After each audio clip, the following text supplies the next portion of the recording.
Histórica parada en la raya del presidente de la República, Gustavo Petro, a Donald Trump, que en pocas palabras dijo que después de Maduro iba el presidente de Colombia. Todo esto porque en los últimos minutos Juan Esteban Silva le preguntó directamente a Donald Trump si consideraba hablar con el presidente Gustavo Petro, a quien él ha llamado narco, y su respuesta fue una dura advertencia. Miren, decía: Colombia está produciendo muchas sustancias. Tiene fábricas del polvo en blanco que envían el producto directamente a los Estados Unidos. Su presidente ha sido muy hostil hacia nuestro país. No he pensado mucho en él porque no le he dado importancia, pero si no se da cuenta de lo que está ocurriendo, va a tener grandes problemas. Más le vale despertar o será el siguiente, y espero que esté escuchando. Ojo con esto que decía Donald Trump, pero que silencia al país es la impresionante respuesta de Petro, porque esto es un modo de campaña de la extrema derecha en Colombia, porque miren lo que dice Caracol.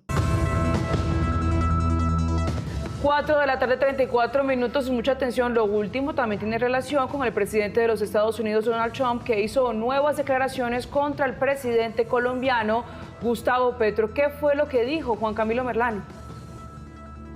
Alejandra, que va a ser el siguiente, aunque el presidente Trump no se refirió exactamente el siguiente en qué términos, pero sí resaltó o reiteró que Colombia es un centro de producción grande de drogas, concretamente de cocaína, y que los Estados Unidos y que él no está para nada contento con estos hechos. Escuchemos lo que decía el presidente Donald Trump hace algunos minutos en la Casa Blanca.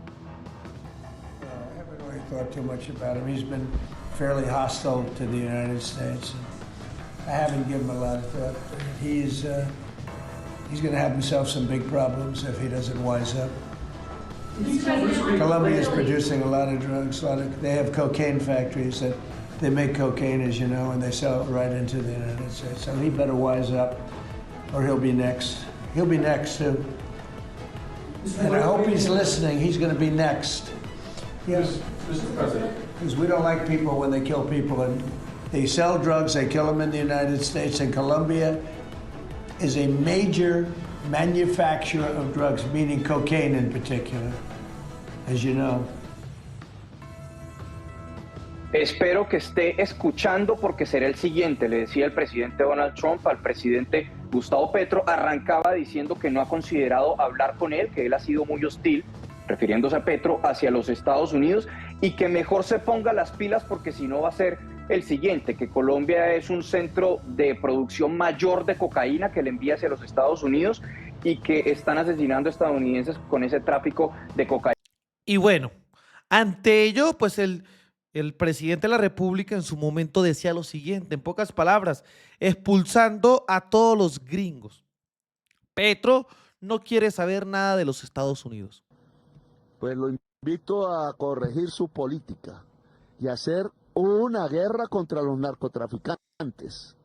Invito a Europa a lo mismo, y desde América del Sur les podemos enseñar cómo se hace.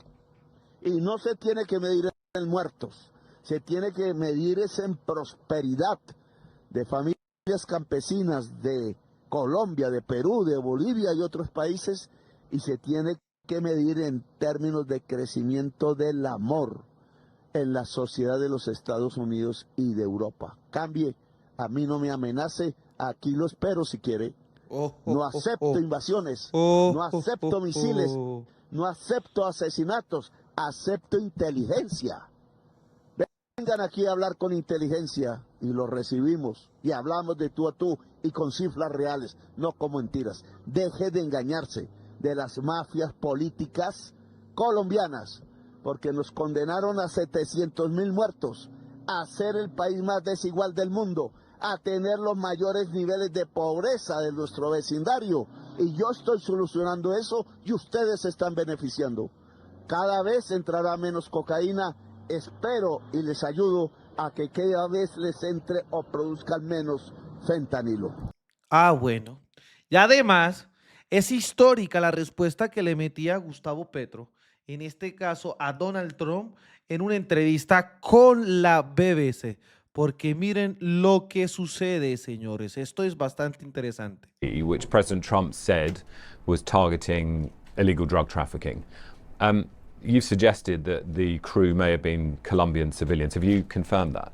Mira, en primer lugar, existe a nivel universal un principio del derecho internacional que es el de la proporcionalidad de la fuerza, aún en caso de enfrentamientos entre ejércitos regulares. Se tiene en cuenta los grados de fuerza de cada uno de los rivales y si se ha usado de manera sobredimensionada una fuerza contra otra. En un ejemplo, digamos, extremo, si usas una bomba nuclear contra un ejército de fusiles, allí ya romperías un derecho internacional. Pero, traído al tema en concreto, lo que tienes es una lancha que no sabes que tiene. En primerísimo lugar, jóvenes, se ve, no es un viejo el que se hace a la mar en una lancha rápida. En segundo lugar, con armas o cortas o ninguna. Y en tercer lugar, con unos paquetes cuyo interior puede ser ropa, si se trata de migrantes, o cocaína, si se trata de un envío de droga a cualquier punto intermedio con Estados Unidos. Las lanchas en general no llegan hasta los Estados Unidos. Tremendo. Miren las revelaciones que da a conocer el presidente de la República, Gustavo Petro. Van haciendo escalas e incluso cambian el modo de transferencia del producto ilícito si se trata de cocaína. Colombia con los Estados Unidos, con Europa, con otros países latinoamericanos, ha hecho operaciones inmensas y por lo menos de 100, 200 toneladas de cocaína incautadas en lancha rápida. Es decir, nosotros tenemos una experiencia larga en colaboración con las mismas agencias de los Estados Unidos y otras en incautación marina de cocaína. Nunca ha muerto nadie. No hay necesidad de matar. Y no es necesario porque simplemente bloqueas, como en una calle, bloqueas la lancha con otras más rápidas, las tenemos. Y durante años y años, en los últimos tiempos, hemos logrado hacer operaciones sin muertos. ¿Para qué lanzar un misil? Si se hubiera podido simplemente frenar y capturar a sus miembros. Eso es lo que yo llamo un asesinato, porque uno, ahí rompe el principio de la proporcionalidad de la fuerza, un misil es mucho más que una pistola.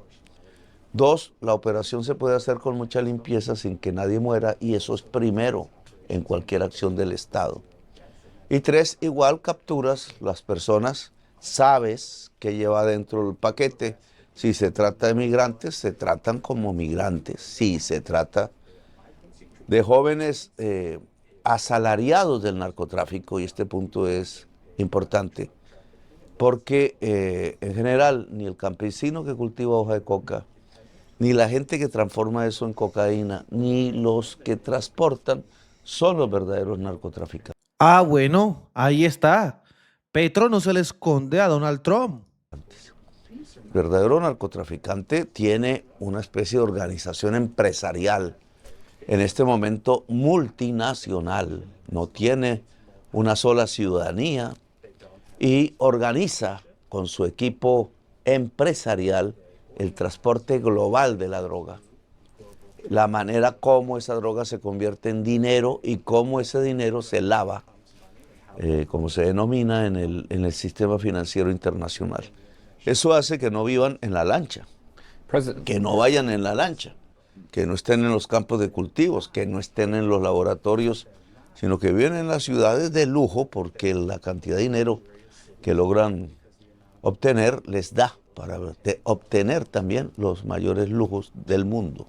But President Trump has said that he's entitled to use wartime powers here because of the scale of what is being inflicted in terms of drug trafficking on American communities, on American streets here in this country. And that is why he says he's taking this action as deterrence. I mean, he said yesterday that this is going to stop drug trafficking in the Caribbean Sea. Doesn't he have a point? No, para nada, porque desconoce la realidad del narcotráfico de hoy. Hoy, la estructura de demanda de estupefacientes, de sustancias ilícitas de los Estados Unidos, no está haciendo aumentar el mercado de la cocaína. Se detuvo en su crecimiento desde hace años porque apareció una modalidad de consumo mucho más dañina, que es el fentanilo. Fentanilo no proviene de la tierra, de los campos, de los vegetales. El fentanilo es un producto químico y por tanto solo se puede hacer en un aparato industrial relativamente complejo, químico, no en los campos de laboreo de la hoja de coca de Colombia. Uy, miren cómo el presidente Petro da datos muy importantes, para los cuales Donald Trump hace oídos sordos. Y eso significa que tanto la oferta como la demanda en un porcentaje elevado de fentanilo en los Estados Unidos es autónomo, es autoproducción y autoconsumo. No necesita de lanchas, no necesita de aviones, en realidad se hace aquí mismo, aquí donde estamos, en Nueva York. Entonces, la idea de Trump de que está ante una invasión de drogas por el lado de la cocaína es falso, porque el consumo no aumenta desde hace mucho tiempo. En Estados Unidos sí lo hace, y mucho en Europa. So how would you... Y en segundo lugar, el consumo de fentanilo, que es importante establecer por qué hoy es el principal consumidor del mundo. No provoca una invasión de comerciantes extranjeros de fentanilo, sino que se produce en los propios Estados Unidos. So how would you characterize President Trump's behavior and his decision to militarize this activity in the region of your country and using military force against boats like this? Es un asalto a la razón, en primerísimo lugar, y eso es lo más peligroso. Trump es parte de corrientes de pensamiento irracionalista. Niegan la capacidad de la ciencia. Ahí tiene usted lo que dijo la crisis climática. Niegan el diálogo, que también produce la ciencia. La ciencia es diálogo ante nada. E impone desde posturas que no tienen que ver con el análisis científico ni con la ciencia, sino con su corazón y su pasión. Es decir, es irracional. Y ese irracionalismo ya en tierras latinoamericanas, en el Mar Caribe, lleva a la violencia. Siempre la sin razón o el asalto a la razón, que es una postura de un filósofo húngaro analizando a Hitler, el pensamiento nazi, lleva a la violencia. A lanzar misiles sobre soberanías, aguas que son de soberanía extranjera para Estados Unidos, es simplemente un acto de tiranía. Y lo que está sucediendo ahí es una tiranía. No puedes saber si esos jóvenes son migrantes o asalariados de una mafia narcotraficante. Y aún en las dos circunstancias, si lo fueran, no tiene ningún derecho el señor Trump a tirarles un misil cuando están en estado de indefensión. You called for President Trump yesterday to be tried for a criminal case over this. Why do you say that? Yo dije que si se confirma en el caso colombiano que allí entre esos jóvenes, no lo sabemos aún, hay colombianos, es obligatorio que la justicia colombiana abra una investigación penal sobre asesinato. Y quienes incurrirían en ese proceso, los que serían llamados, son los funcionarios que tienen la responsabilidad del asesinato. Ahora, eso es una investigación. ¿Qué funcionarios de los Estados Unidos permitieron un asesinato tirando un misil sobre una lancha, independientemente que llevara? Porque ahí mismo rompió el derecho internacional. el derecho de gentes. I mean, clearly the Americans are going to see that as an extremely provocative thing to say. And given your relations with President Trump over the last 9 months, are you concerned that taking this approach of resisting the US administration in this way risks further isolating your country? Yo creo que quien se está aislando es el presidente Trump y los Estados Unidos. Quizás fui el primer presidente, lo dije incluso antes que hubieran sucedido los hechos que llevaron al conflicto que hay hoy contra la población de Gaza y que arrancaron con un acto de Hamas, también contra la población civil de Israel. Antes de eso, en un discurso de Naciones Unidas dije que era necesario que se hiciera una conferencia de paz tanto en Palestina como en Ucrania. Ya había estallado la guerra en Ucrania, porque se podían juntar los dos conflictos, solo los separa geográficamente Turquía en realidad. Y eso podría dar la base de una nueva guerra mundial. En aquella oportunidad, pues no, obviamente no se me puso cuidado. En Naciones Unidas se habla, lo dije, sobre la base de cuántas bombas tienes y cuánto dinero. Pero al rato sucedió los hechos en el Medio Oriente y comenzó el bombardeo a la población y dije que era un genocidio y me opuse y quizás fue el primero. ¿Qué ha pasado de ese momento a la fecha? ¿Es el presidente de Colombia el que se ha aislado del mundo? ¿O es el presidente de los Estados Unidos? Y no es una animadversión contra los Estados Unidos. El presidente Biden hablé 4 veces, fuimos amigos relativamente, coincidimos en unos temas, le advertí del tema de Palestina, esta bandera se la puse de frente en la última reunión que tuvimos. Pero hubo una relación relativamente civilizada y respetuosa entre ambos. Trump entró insultando. Ya me había insultado en una de sus campañas presidenciales cuando me llamó terrorista. Y de él no he recibido sino insultos. Y le he dicho a sus enviados, conversemos de tú a tú. Pero tiene que ser de tú a tú. No pueden pensar que los pueblos que somos hijos de Bolívar nos arrodillamos. No somos súbditos, le cortamos la cabeza al rey, somos republicanos en los tiempos de nuestra fundación como república y por tanto aquí hablamos entre iguales. Creo que eso no lo ha entendido el señor Trump y cree mentalmente que somos súbditos, quizás porque muchos líderes latinoamericanos se sienten así, cipayos, súbditos. Les da miedo hablar entre iguales. Yo no.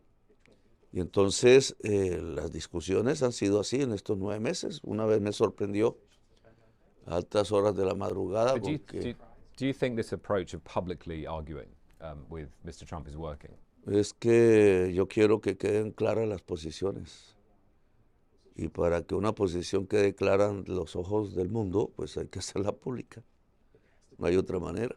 But Colombia has been decertified by the US as a partner in drug control. There's always the risk of sanctions. You receive billions of dollars in security assistance from the US. Are you not putting that at risk and therefore putting at risk the welfare of the people of Colombia?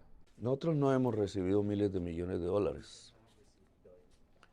En primer lugar, lo que Estados Unidos llama ayuda es una transferencia de dinero del presupuesto de los Estados Unidos a sus propias ONGs, a sus organizaciones civiles. Eso no llega al presupuesto nacional de Colombia. Es un sistema de ayuda a su propia... Si llega al ejército de Colombia es para comprar las armas de los Estados Unidos. Es un negocio, business.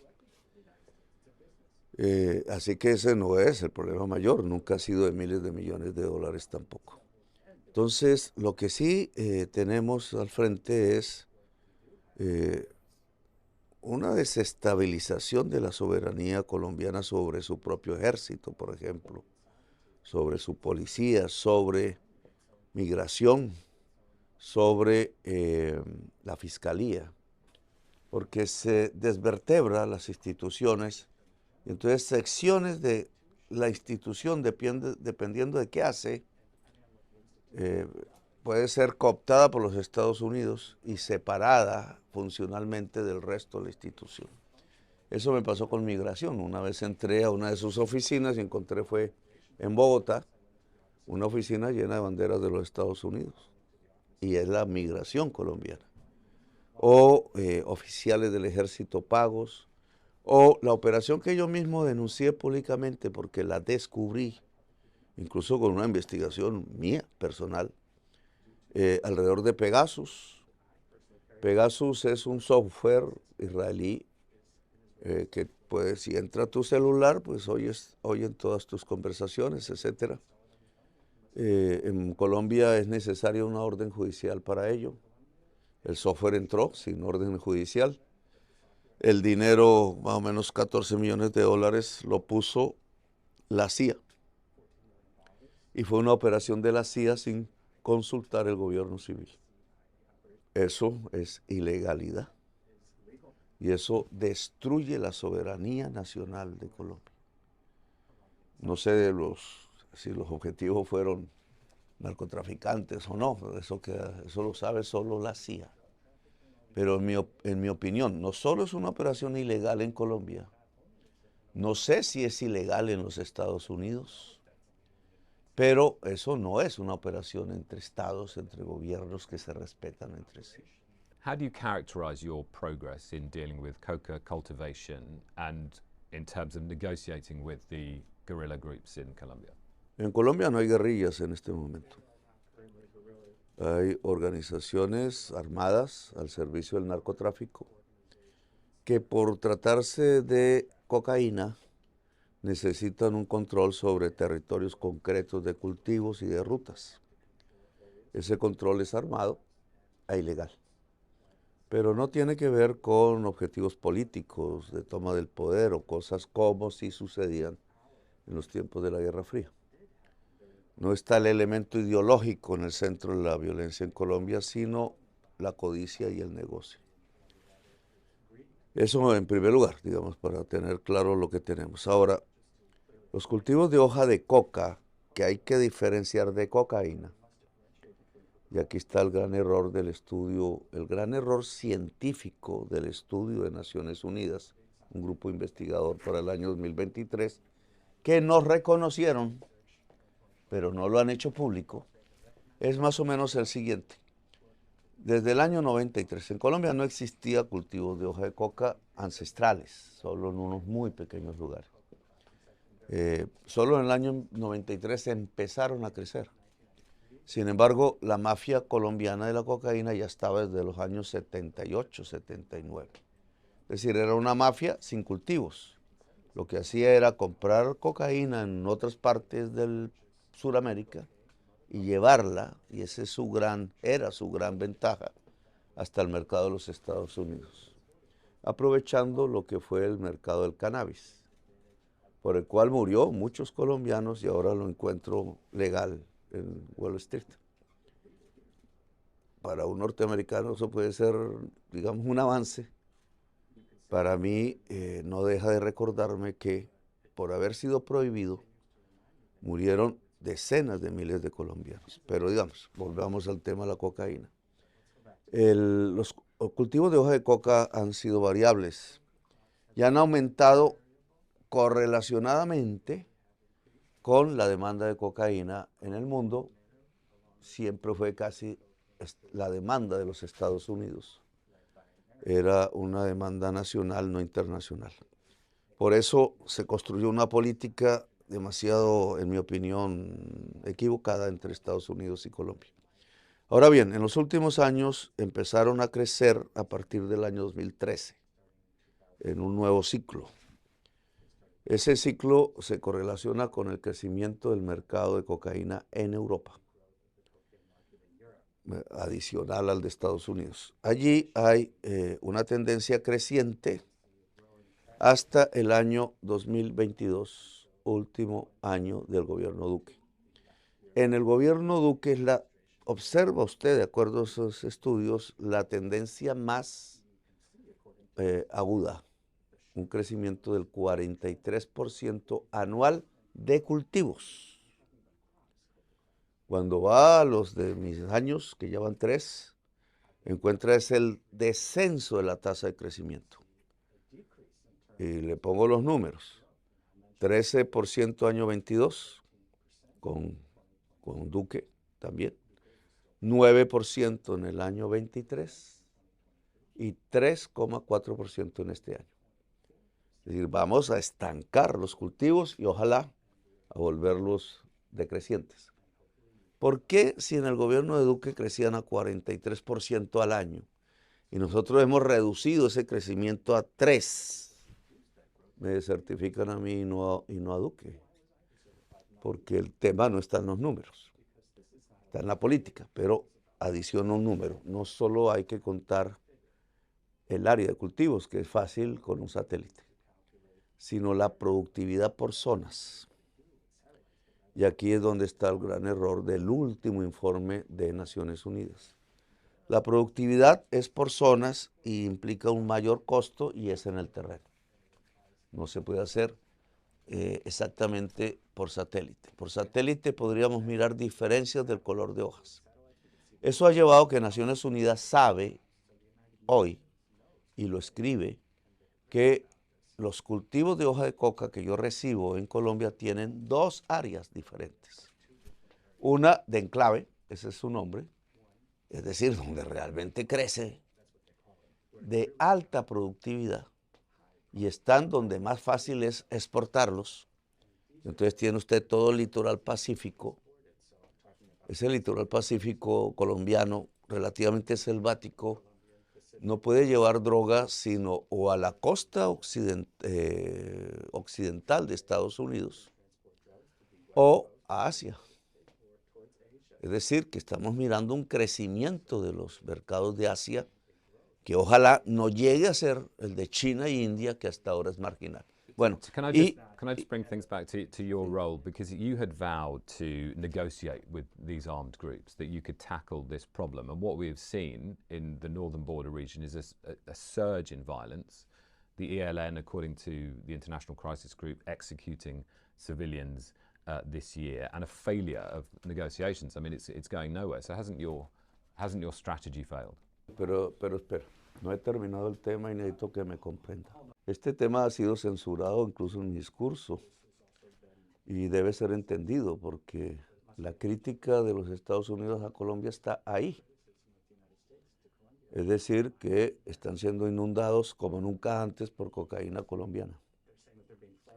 Y yo le habría mostrado cómo, en términos de áreas de cultivo, que es el vegetal, la hoja de coca, lo que hemos hecho es incluso frenarla hasta llegar a 0, pero es que hay otro elemento y es cómo la hoja se vuelve cocaína,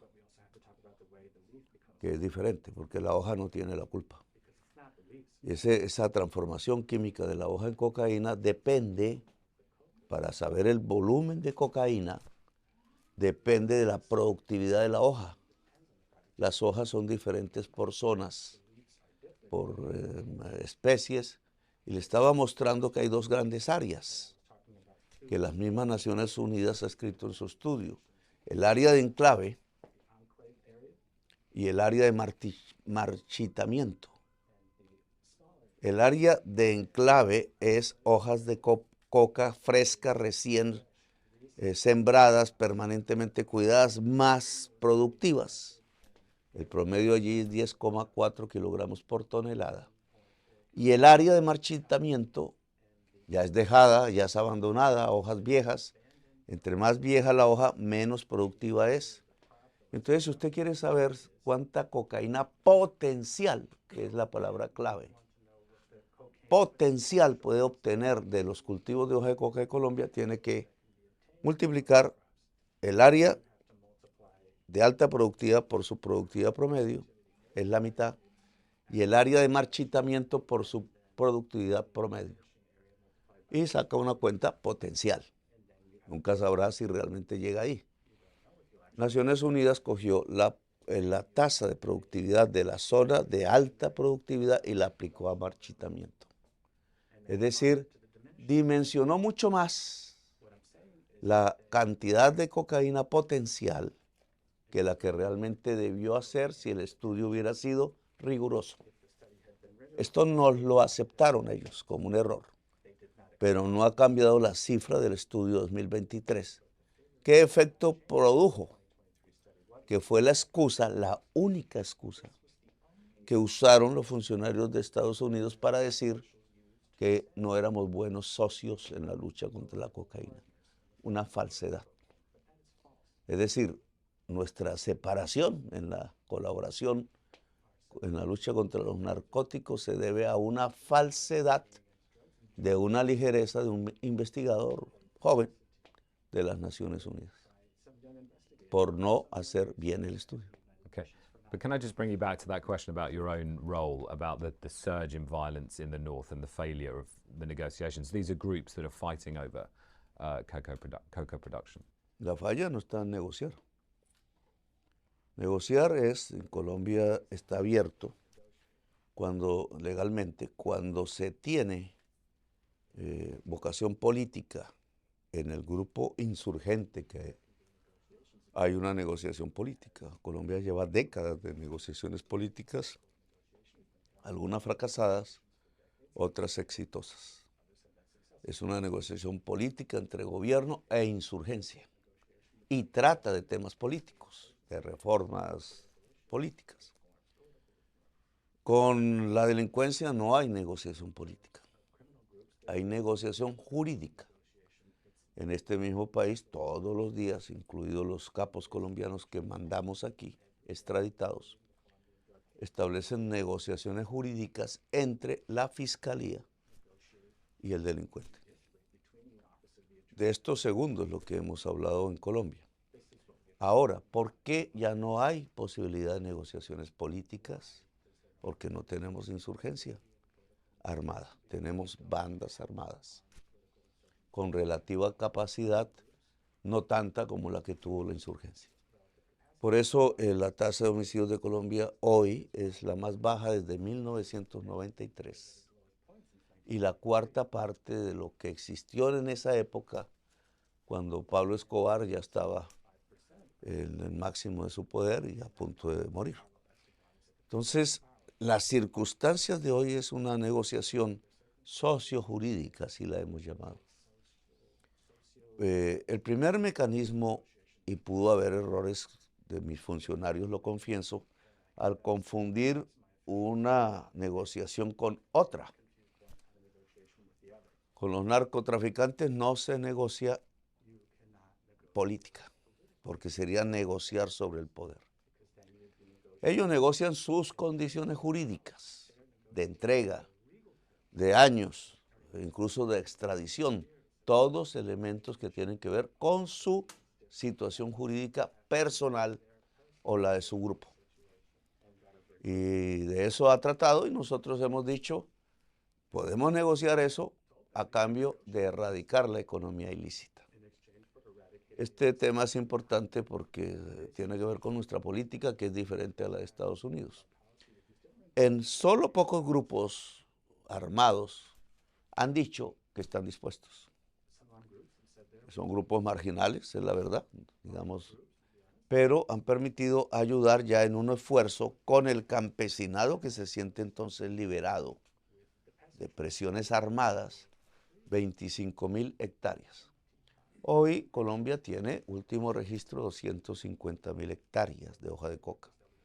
El 10%, 25.000, están en este momento bajo inscripción en la sustitución voluntaria de cultivos.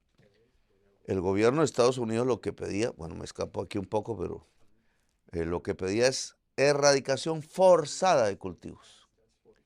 Los datos, cuando más éxito tuvo la erradicación forzada, año 2020, con Duque, llegó a 130.000 hectáreas de erradicación forzada. Y en ese momento era prácticamente todo lo que había sembrado. Porque el satélite mostró de nuevo la misma área sembrada, menos 9.000 hectáreas. Porque fracasó la erradicación forzada. Los campesinos sembraron en otra parte o los narcos sembraron en otra parte inmediatamente y no sirvió. Cuando yo he vinculado al campesinado para que erradique voluntariamente, es decir, él mismo arranque la mata de raíz, y ahora pienso a una forma más eficaz, pero es el mismo campesino el que arranca la mata por voluntad propia, entonces él no vuelve a sembrarla. Siembra su cultivo ilícito y me toca ayudar a que eso sea rentable porque ellos cultivan en zonas demasiado excluidas del territorio nacional.